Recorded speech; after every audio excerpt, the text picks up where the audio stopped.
guys, welcome back to my channel. Today is going to be kind of like an infertility update, I guess. It's been quite a while since I've updated you, and that's really because nothing's been going on. Are you ready to buckle yourself in?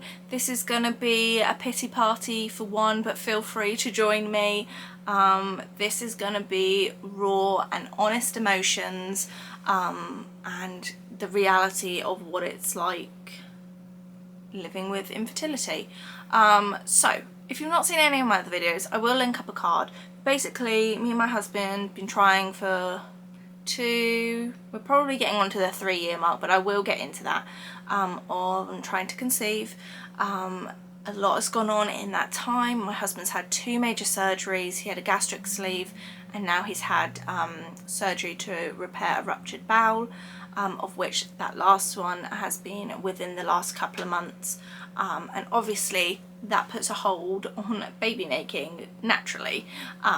You know, he's had major surgery, he has had to recover for that, and it's not something that I like resent him for or anything like that. In my mind, I'd definitely thought this is not the year for us. It is something we are gonna just put on hold for now. Obviously, when I did my last update, I had a review with the sort of infertility clinic, and they decided, I don't even think I did the proper video of the vlog where I went to a local clinic and had internal ultrasound, and I will link vlog footage if I have got some of that. I know I recorded some little clips around that time, but basically I had an internal ultrasound, which is as comfortable as it sounds, but it really was no different from a smear really. They checked everything they said looked fine, which in itself is kind of annoying, because it's like, why is there not something evident that's like causing this? They said, you know, there was nothing there for like polycystic ovaries as far as they could see, you know, nothing was going on. You know, Darren's been given the all clear, his side of things, so it's like, it's obviously there's something wrong with me. And from that I had a consultation with the doctor, and they basically said, we're going to give you, I think it's Clomid, to help with ovulation, because maybe you're not ovulating when you should be. I'm yet to pick up that medication for it, because I think in my mind, like I said, we've put it on hold. It's also extremely difficult for me to get to the place where I need to pick up the medication. It's not literally just at my local GP or pharmacy, so that in itself is annoying. And I know some people will be watching this being like, well, if you wanted a baby, you know, hard enough, you would have gone and got it, which is a very valid point, and I think that all reflects back to what's been going on in my mind. Like, I've clearly written this year off as it's not going to be our year to try and conceive, you know, tied hand in hand with my husband having surgery recently. So that's that. We obviously now are starting to think about the process of trying again, getting that medication, and that's a lot to take on board. And I think when you've gone through infertility, you know how hard it is, you know, the timings of things, and, you know, there's a whole slew of the just try and relax and all that crap that no one wants to hear when they're going through it. It's a lot to emotionally invest yourself back into, and it's a lot to say, yep, we're going to try again, we're going to, you know, put everything else on hold to try again for this baby. So that's kind of what's going on at the moment, a lot of nothing, but we are sort of thinking about the process of trying again and all the schedules that come with it. You'll well know that if you've been through it. And I know when I came out of my scan, and got like the results back for it, I like phoned my mum, and she was like, she could relate with me. Obviously my mum and dad had a real tough time having me. I was a 3rd time IVF baby, so they know what sort of heartbreak it is to go through. And she was like, you know, there's nothing I can say that's going to make it any better, especially when, like, because they knew they both had sort of contributing factors as to why they couldn't get pregnant, whereas for me, we're kind of like, well, we still don't know why I'm not getting pregnant.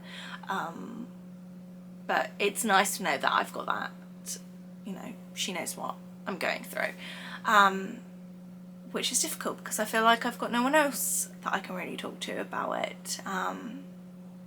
I have one friend that I know I can talk to about it if I need to, and she has a very sweet little boy now, so you know, that is encouraging to see. I know she had a very similar sort of experience with getting the Clomid, and I think that's what it's called, but yeah.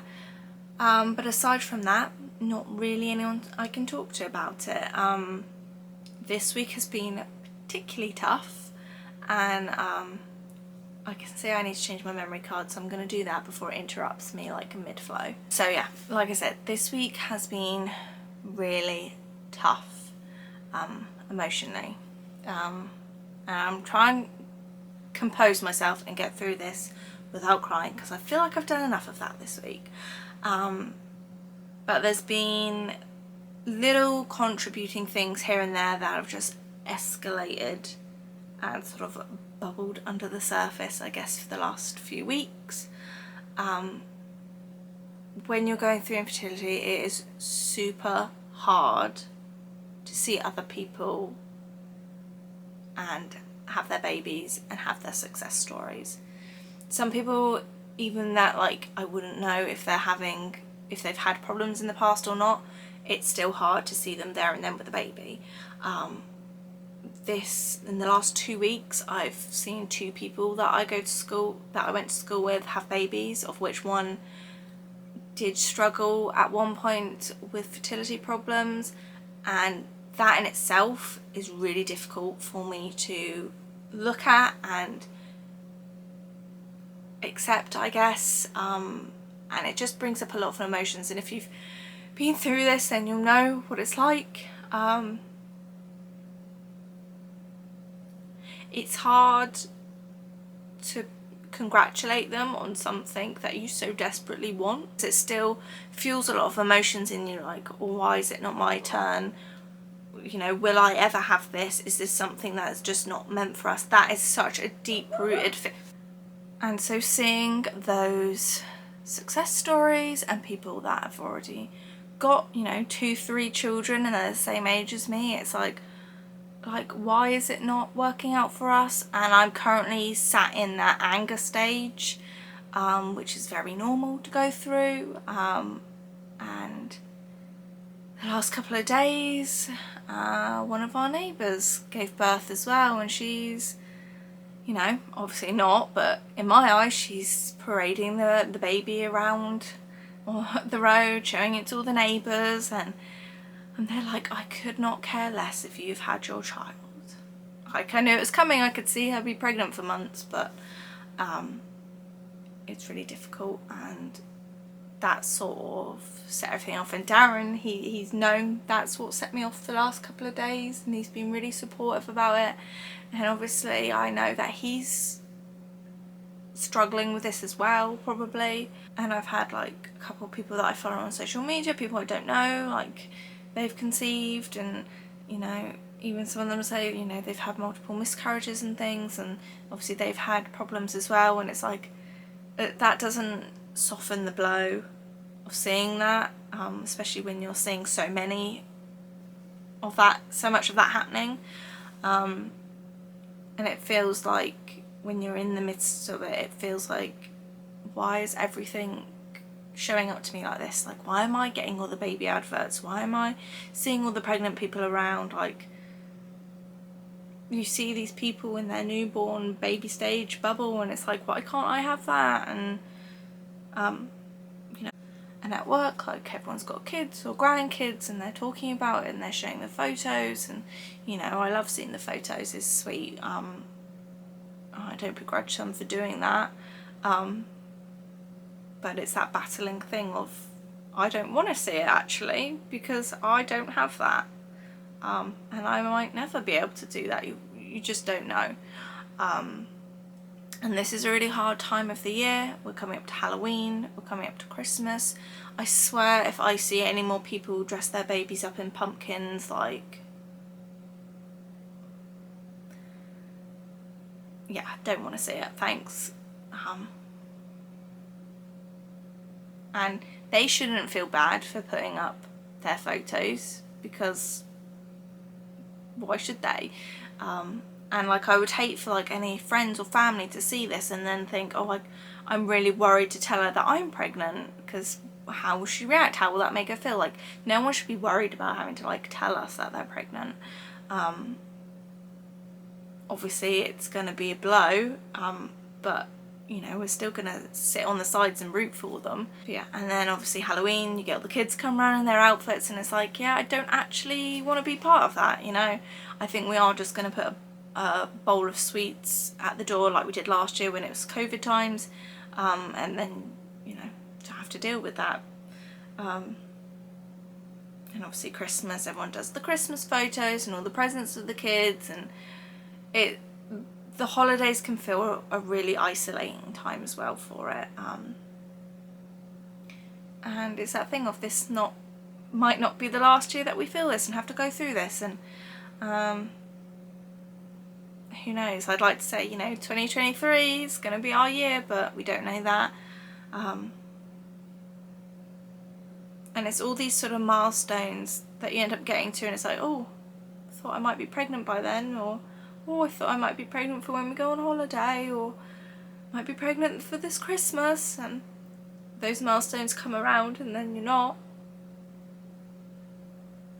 Just in that period of anger, and I don't want to see it anymore. It's that thing of, you have to psych yourself up to start again, to start the process of tracking all the ovulation and then taking the tests and them coming back negative, and it's so hard to stay positive in such a negative time.